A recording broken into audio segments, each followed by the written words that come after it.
ওই, আমরা এখানে ঘুরতে এসেছি নাকি প্রিয়াকে ভালোবাসি কথা বলতে এসেছি? ভালোবাসি কথা বলতে? তাহলে ঘুরতে যাব কেন? তোর ভালোবাসি কথাটাও কি আমাদের বলে দিতে হবে? আমি বলতে পারলে কি তোদের সাথে আসতাম? সেটাও ঠিক, তাহলে চল। থাক, আর যাওয়া লাগবে না, চুপচাপ বসে থাকো। এখন যদি কেউ প্রিয়াকে এই কথা বলে তাহলে ও কি করবে জানিস? তোদেরকে জুতা দিয়ে পেটাবে। তাহলে কি করব? আমি ওকে ছাড়া বাঁচতে পারবো না, প্লিজ কিছু একটা কর। তারপর সবাই মিলে একটা প্ল্যান করলাম, সাথে সাকিবকে কিছু টিপস দিলাম। সবাই ঘুরতে বের হয়েছি, ঠিক সেই সময় আসমার কথা মনে পড়ে গেল। অনেকটা মিস করতে লাগলাম। তাহলে কি আমি সত্যি আসমাকে ভালোবেসে ফেলেছি? কিন্তু মেয়েটা যে হারে বজ্জাত, কথায় কথায় মারতে চায়, সেই মেয়েকে লাইনে আনা অসম্ভব।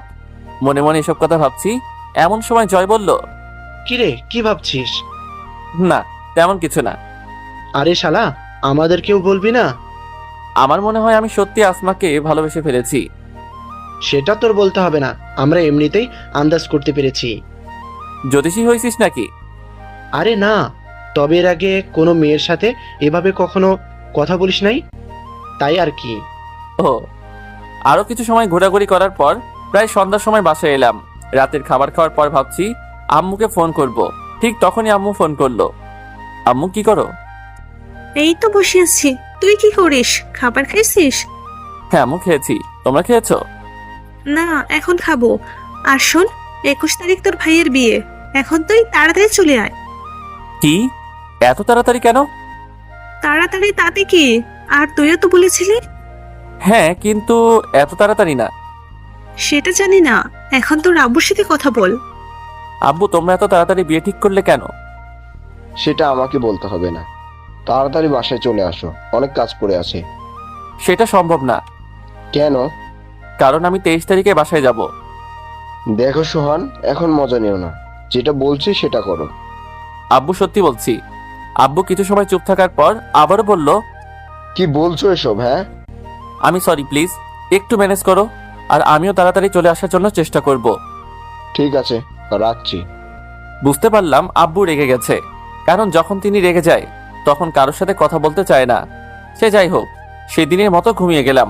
পরের দিন, সাকিব, কাল তোকে যা যা বলছি আজ সেগুলো খুব মন দিয়ে করবি, একটাও যেন ভুল না হয়। ঠিক আছে, কিন্তু তোরা যাবি না। যাব, তবে তোর পিছু পিছু। ঠিক আছে, আমি তাহলে গেলাম।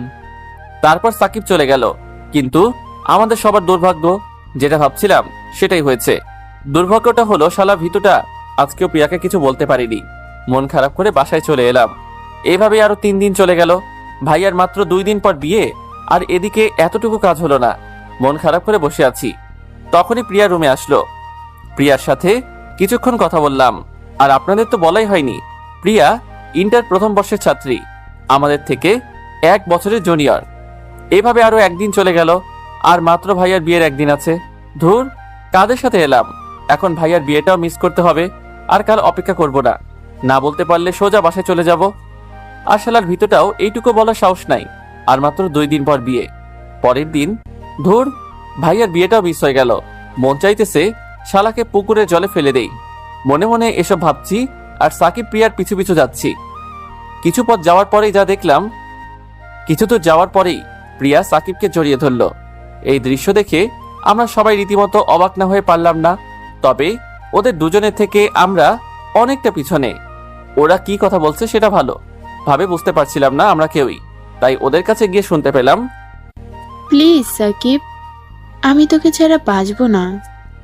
তুই যদি আমাকে আজ ফিরিয়ে দিস তাহলে আমি সত্যি আত্মহত্যা করব। প্লিজ সাকিব, আমাকে ফিরিয়ে দিস না। আমি তোকে সেই ছোট থেকে ভালোবাসি, কিন্তু বলতে পারিনি। তার কারণ হলো আমার খুব ভয় করতো তুই যদি আমার ভালোবাসার মর্যাদা না দিস। কিন্তু আজ আমাকে বলতে হচ্ছে, কারণ আমি পারবো না তোকে ছাড়া থাকতে। আমি সত্যি অনেক অনেক ভালোবাসি।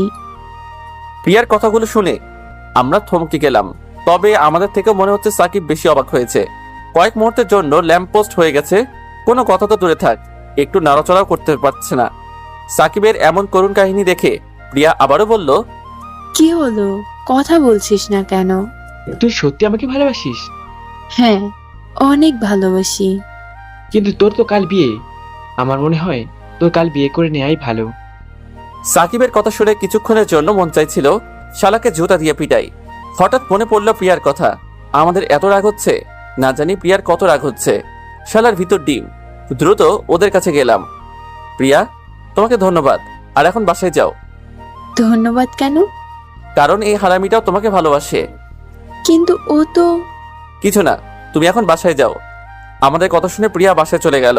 প্রিয়া চলে যাওয়ার পর আমি, জয় আর রাহুল মিলে সাকিবকে ইচ্ছে মতো পিটাইলাম।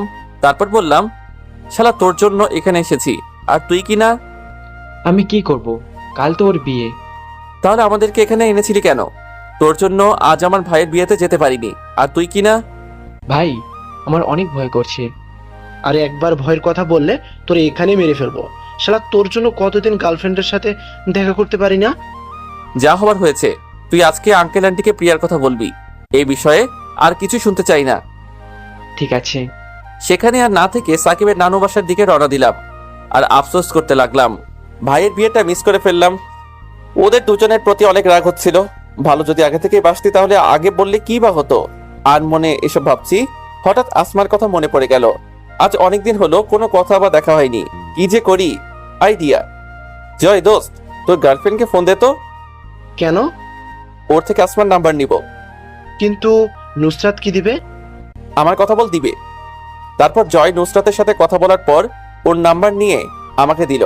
ভাবছি এখনই ফোন দেই, কিন্তু ভয় লাগছে। অনেকক্ষণ ভাবার পর কল দিলাম। হ্যালো, কে বলছেন? তুমি আমাকে ভুলে গেছো, আমি তোমার এক্স। এখন যদি আমার পরিচয় দেই তাহলে পরে আমার খবর করে ছাড়বে। এক্স মানে? কয়দিন আগে যে তুমি আমার সাথে ব্রেকআপ করলা, আমি সেই। এত তাড়াতাড়ি ভুলে গেলে? দেখ, মেজাজ কিন্তু খারাপ করিস না।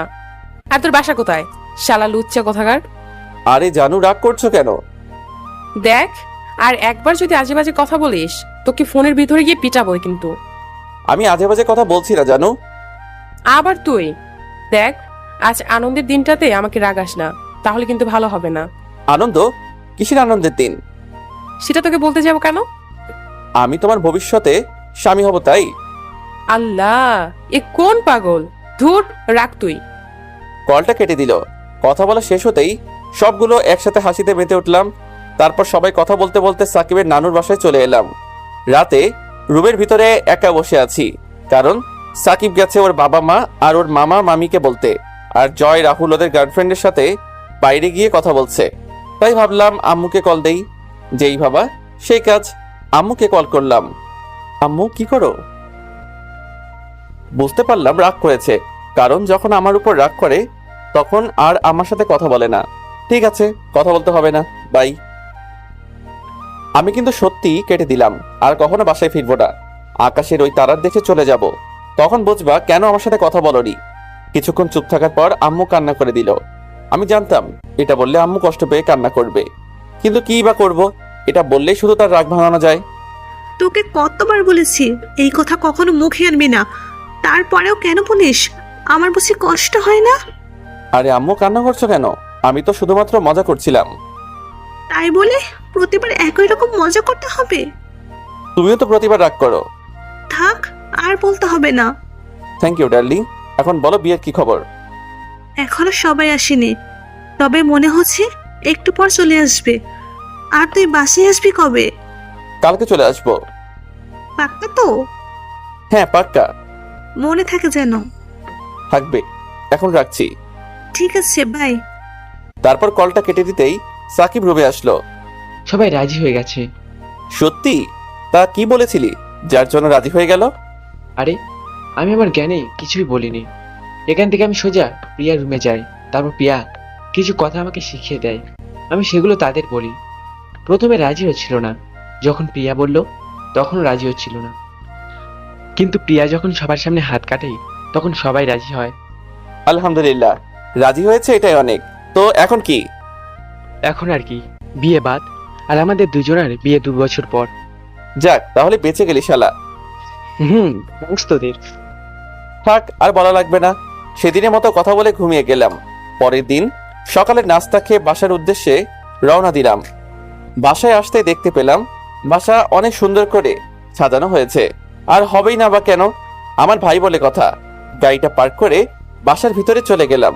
নিচে অনেকেই বসে রয়েছে, কিন্তু জার্নি করার জন্য কথা বলতে ইচ্ছে করছে না, তাই রুমে যাব এমন সময় আম্মু আসলো। চোরের মতো কোথায় যাচ্ছিস? রুমে কেন? ঠিক আছে, তবে তোর ভাবির সাথে দেখা করে যা। ঠিক আছে চলো। তারপর আম্মুকে নিয়ে ভাইয়ার রুমে গেলাম। দেখতে পেলাম একজন সুন্দরী রমণী লাল বেনারসি পরে বসে আছেন। আম্মুকে দেখে সালাম করলো। এই যে নতুন বউ, তোমার নাম কি? যদিও জানি তারপরে মজা নিচ্ছি, একমাত্র ভাবি বলে কথা। আকলিমা। সুন্দর নাম, তা আমাকে চেনো? মাথা নেড়ে হ্যাঁ সূচক উত্তর দিল। বলো আমি কে? সোহান আমার একমাত্র দেবর। তোমার বয়স কত? এবার হয়তো ভাবি নিজেও রেগে গেল, আর রাগাটাই স্বাভাবিক। নতুন ভাবিকে এত এত প্রশ্ন করছি, রেগে যাওয়ারই কথা, কিন্তু কি আর করা, একমাত্র ভাবি, তাকেই যদি না রাগাতে পারি আমি কেমন দেবর তাহলে? কিছু সময় চুপ থাকার পর বলল, 20 বছর। আর আমার বয়স জানো? না। আমার বয়স 21। ও ও মানে কি? নাও সালাম করো। আমাকে কথাটি বলে আম্মুর দিকে তাকাতেই মনে হচ্ছে তার চোখ দিয়ে অগ্নিরথ বের হচ্ছে। তার মানে এত সময় ধরে শুধু রেগে যাচ্ছিল, না জানি এখন কি বলে। আল্লাহ আমাকে বাঁচাও। ওই হারামজাদা, এতক্ষণ ধরে কিছু বলছি না বলে তুই যা খুশি তাই বলবি? আরে আম্মু, আমি তো মজা করছিলাম। এগুলোকে মজা বলে? আমি সত্যি মজা করছিলাম। ভাবি প্লিজ আম্মুকে বোঝাও, না হলে আমার কান ছাড়বে না। আম্মা, সোহানকে ছেড়ে দিন, আমার সাথেই তো মজা করছে, আর তো কারোর সাথে না। আম্মু ভাবির কথা শুনে কান ছেড়ে দিল। কান ছেড়ে দিতেই দীর্ঘশ্বাস ফেললাম। ভাবি না বললে কি যে হতো। এখন চল ফ্রেশ হবি। তুমি যাও, আমি ভাবির সাথে একটু প্রেম করি। আবার? আরে মজা করছি, তুমি যাও তো। তারপর আম্মু চলে গেল। আম্মু চলে যাওয়ার পর একটা চেয়ার নিয়ে ভাবির সামনে বসলাম। আমি সরি ভাবি এসব আজাইরা প্রশ্ন করার জন্য। ঠিক আছে, এটা কোনো সমস্যা না। থ্যাঙ্কস। তবে তুমি গতকাল কোথায় ছিলে? একটা ফ্রেন্ডের সমস্যা হয়েছিল, তাই সেখানে গেছিলাম, বাট 6 দিন আগে। ও ভাবি একটা কথা বলি। বলো। তুমি এত সুন্দরী কেন? পাম দিচ্ছ? আরে না, আমি সিরিয়াসলি। তুমি এত অনেক সুন্দরী। যদি ভাইয়ার থেকে আমি বড় হতাম তাহলে আমি তোমাকে বিয়ে করতাম, বাট কি আর করা, আমি তো এখনো অনেক ছোট। সাথে একটা গুন্ডির প্রেমে পড়েছি। তাই? তা মেয়েটা কে শুনি? সময় হলেই বুঝতে পারবে ডিয়ার ভাবি। এখন আমি গেলাম, বাই ভাবি। কিন্তু সোহান। ভাবির ডাকে কোনো সাড়া না দিয়ে সোজা রুমে এসে ফ্রেশ হয়ে ঘুমিয়ে গেলাম। বিকেল বেলা কারো একজনের ডাকে ঘুম ভেঙে গেল। চোখ খুলতে দেখলাম ভাবি আম্মু দাঁড়িয়ে আছে। আরে তোমরা এখানে? আর ডাকলে কেন? আমি এখন বাসায় যাব, তাই ভাবলাম তোমার সাথে দেখা করে যাই। তাই? এখন আমি যাই। ঠিক আছে, সাবধানে যেও, আর আমার ভাইয়াটাকে একটু দেখে রেখো। আমার কথা শুনে আম্মু আর ভাবি হাসতে হাসতে চলে গেল। আমিও আর বসে না থেকে ঘুমিয়ে গেলাম। রাতে ঘুম থেকে উঠে দেখি 8:30 বাজে। তারপর ফ্রেশ হয়ে আসমাকে কল করলাম। হ্যালো। হ্যাঁ, কে? আরে ভুলে গেলে, আমি তোমার এক্স। অয় কোত্তা, তুই আবার ফোন দিছস? শালা লুচ্চামি করা জায়গা পাস না, তাই না? যা বাবা, আমি আবার কোথায় লুচ্চামি করলাম? তাহলে এসব এক্সের মানে কি? মানে তুমি আমার জানো? হাস্যকর। কে তোর জানো? কেন শোনা তুমি? ওই চুপ হারামি, আর একবার যদি এসব আজে বাজে কথা বলিস তাহলে তোকে খুন করে ফেলবো। আরে আমি আজে বাজে কথা বলছি না। আমার আর তোমার বিয়ে আগের জন্মে হয়েছিল, সেটা আমি স্বপ্নে দেখেছি, আর স্বপ্ন থেকে তোমার নাম্বার আমি পেয়েছি, বুঝতে পেরেছো? তোকে মরার পর বোঝাবো। ছি, কেউ কি তার বিএফকে মারে? ভাই, আমি তোর পায়ে ধরি, প্লিজ আমাকে তোর থেকে রেহাই দে। এত সহজে না শোনা। আর এখন রাখছি, বাই। আসমা কিছু না বলেই কলটা কেটে দিল। আমিও আর কোনো কথা না বলে বন্ধুদের সাথে ফেসবুকিং করে রাতের খাবার খেয়ে ঘুমিয়ে গেলাম। পরের দিন কলেজে বসে বন্ধুদের আড্ডা দিচ্ছি আর আসমাকে খুঁজতেছি। কারণটা হলো এখন আসমা কলেজে আসেনি। পরে জয়ের গার্লফ্রেন্ড থেকে জানতে পারলাম আসমার বড় বোনের বিয়ে, তাই কলেজে আসছে না। কিছুক্ষণ পর আসমাকে কল করলাম। কি গো জানো, বড় আপুর বিয়ে হলো আর আমাকে দাওয়াত করলে না? ওই তুই কে রে যে তোকে দাওয়াত করতে হবে? আর তোকে বলছি না আজে বাজে কথা বলবি না। আমি তো তোমার একমাত্র এক্স, তাই না? আবার এক্স? রাখ তুই। রেগে গিয়ে কলটা কেটে দিল। তাতে আমার কি, সবগুলো ক্লাস করে বাসায় চলে এলাম। এভাবে 2টা দিন চলে গেল, কিন্তু একদিনও আসমা কলেজে আসেনি। মনে হচ্ছে মেয়েটারই বিয়ে। ভাবছি আজ কলেজে যাব কি যাব না। একবার বলছি যাব, আরেকবার বলছি যাব না। কলেজে যেতে ইচ্ছে করছে যদি আজ আসমা আসে, আর যেতে ইচ্ছে করছে না কারণ আজ ভাবি বাসায় আসবে। তাই কিছু সময় ভাবার পর কলেজে গেলাম। কলেজে এসে অনেকক্ষণ আসমাকে খোঁজার পরেও পেলাম না, তাই মন খারাপ করে বসে আছি। এমন সময় আব্বু কল করলো। কোথায় তুমি? জি আব্বু, আমি কলেজে। বাসায় চলে এসো, বৌমাকে আনতে যেতে হবে। আব্বু তোমরা চলে যাও। কিন্তু তুমি... আমি যেতে পারবো না, আর এখন কলেজ ছাড়া আমি কোথাও যাব না। কথাটা বলেই কেটে দিলাম, কারণ আমি জানি আব্বু এখন অনেক কথা শুনিয়ে দিতে পারে। কিছু সময় আসমাকে আবারও খুঁজলাম, কিন্তু পেলাম না। তাই এবার তাকে কল করলাম। ওই, তুমি কলেজে আসো না কেন? তুই কে রে যে আমাকে কলেজে আসতে বলেছিস? তুই কি আমাদের কলেজের? আমি তোমার কলেজের না, তবে তোমাকে প্রতিদিন অনুসরণ করি। তুই কি আমার সেক্রেটারিকে অনুসরণ করিস?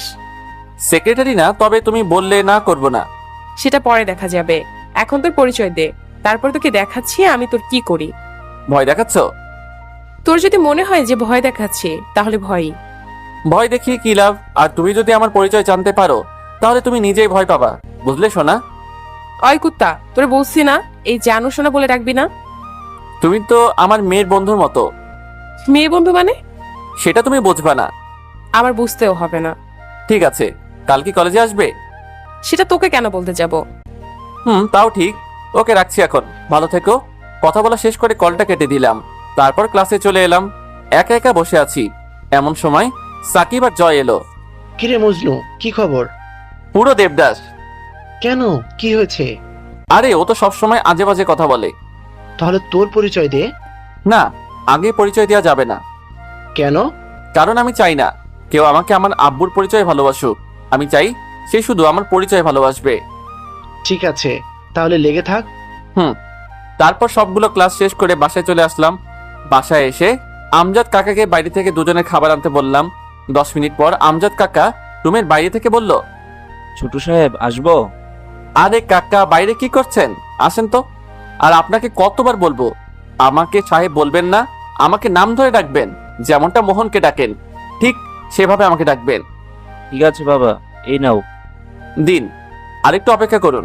আমজাদ কাকাকে একটু অপেক্ষা করিয়ে দুজনের খাবার থেকে একটা ওনাকে দিলাম, কারণ আমি জানি আজ আমজাদ কাকা কিছু খাইনি। তার কারণ আমি নিজেই। তিনি শুধু আমার জন্যই বাসায় অপেক্ষা করছিল, তা না হলে বাসায় গিয়ে খেয়ে আসতেন। সে যাই হোক, ওনাকে খাবারের একটা প্যাকেট দিলাম, আর একটা আমি নিজে খেলাম। খাওয়া শেষ করে ঘুমিয়ে গেলাম। ঘুম থেকে উঠে ফ্রেশ হয়ে নিচে আসতে দেখলাম সবাই নিচে আছে, শুধু আব্বু ছাড়া। সম্ভবত আব্বু এখন অফিসে গেছেন। কি রে, দাঁড়িয়ে আছিস কেন? না মানে আম্মু এমনি। সোহান, তোর সাথে আমার কিছু কথা আছে। হ্যাঁ বলো। অনেকটা গুরুত্বপূর্ণ। ঠিক আছে, তাহলে রুমে আসো আমার। না, তুই আমার রুমে আয়। ঠিক আছে চলো। তারপর ভাইয়ার সাথে তার রুমে গেলাম, কিন্তু এখানে তো ভাবি রয়েছে। তাহলে ইম্পর্টেন্ট বলে আমাকে রুমে আনার কি আছে? ভাইয়া, এখানে তো ভাবি রয়েছে। আকলিমা থাকলে কোনো সমস্যা নেই। ঠিক আছে তাহলে বলো। তোর কি আকলিমাকে পছন্দ হয়নি? হঠাৎ এই প্রশ্ন? কারণ তুমি আমাকে আনার জন্য আমার বাসায় যাওনি। ঠিক আছে, তখন না হয় তোমার কাজ ছিল, বাট আজ তো ফ্রি ছিলে, তাই না? আরে ভাবি, ফ্রি ছিলাম, বাট অনেক প্যারা। প্যারা মানে? আমি একটা মেয়েকে ভালোবাসি, কিন্তু সে আমাকে সহ্যই করতে পারে না। কে সেই মেয়ে শুনি? পরে একদিন বলবো। ঠিক আছে। আর এটাই কি তোমাদের ইম্পর্টেন্ট কথা? হ্যাঁ। ঠিক আছে, আমি এখন যাচ্ছি। ঠিক আছে। ভাইয়া রুম থেকে বের হয়ে ছাদে চলে আসলাম। অনেকদিন হলো ছাদে আসি না, যার জন্য বিকেলের মনোমুগ্ধকর পরিবেশটাকেও উপভোগ করা হয় না। তবে আজ অনেক ভালো লাগছে। হঠাৎ আসমার কথা মনে পড়তেই পকেট থেকে ফোনটা বের করে ফেসবুকে গিয়ে আসমাকে নক করলাম। তবে কোনো রিপ্লাই আসলো না, হয়তো এখন ফেবুতে নাই। আমি আর কিছু না ভেবে বিকেলবেলার পরিবেশটাকে উপভোগ করতে লাগলাম। অনেকক্ষণ ছাদে থাকার পর রুমে আসলাম, কিন্তু ভালো না লাগার জন্য আব্বু আম্মুর কাছে গেলাম।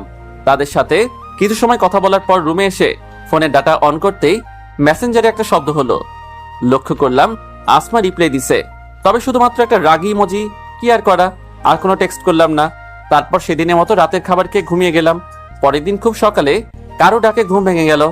পুরোটা মেজাজ খারাপ করে তার দিকে লক্ষ্য করতে দেখলাম ভাবি দাঁড়িয়ে আছে। কি হলো, ডাকছো কেন? ঘুম থেকে উঠো। একটু পরে, তুমি যাও।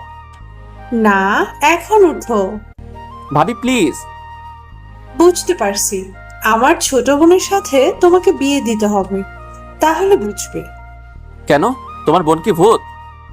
ভূত না, তবে ভূতের থেকেও বেশি কিছু। বেশি কিছু মানে? যে সকালে ঘুম থেকে উঠে না, তার শরীরে সোজা পানি ঢেলে দেয়। আমাকে অনেকবার দিছে। বাপ্পা ঠিক আছে, তুমি যাও, আমি উঠছি। তারপর ভাবি চলে গেল।